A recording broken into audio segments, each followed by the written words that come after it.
Tens of thousands of years ago, the Melanesian people settled in West Papua. Then, in 1660, the Dutch colonized the land, including the islands that make up Indonesia. This lasted for around 300 years. In 1946, the Republic of Indonesia became an independent nation. West Papua, however, did not join the newly established Republic of Indonesia and remained under control of the Dutch. The Dutch, realizing that Indonesia and West Papua are geographically, culturally, and ethnically different, began preparations for West Papua to have its own independence. In 1961, West Papua raised its flag, the Morning Star, held Congress, and declared itself an independent nation. At this point, however, Indonesia decided that it wanted control of all the former Dutch colonies in the Asia-Pacific region, and so the Indonesian government decided to invade West Papua. Consequently, fighting broke out between the Dutch, the Indonesian government, and the indigenous population of West Papua.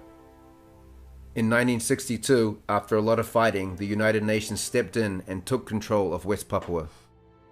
The UN then, without consulting West Papua, said to Indonesia, "In 1 year's time, the UN will give Indonesia control of West Papua, but Indonesia must promise to allow the West Papuan people to vote for self-determination." Indonesia then had control of West Papua for the next 7 years, during which there was much resistance from the West Papuan people. Despite the fact that West Papua was in conflict with Indonesia, the UN allowed the Indonesian government to conduct West Papua's vote for independence, entitled the Act of Free Choice. UN officials were present to ensure that it was a fair election, but it was not.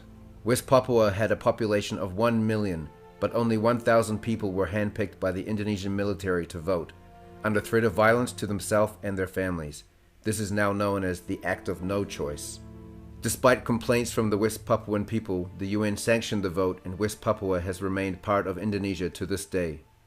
Since this happened in 1969, at least 100,000 West Papuans have been killed by the Indonesian government, and many more have been raped, tortured, and imprisoned. The Indonesian government does not allow any foreign press or human rights organizations in West Papua.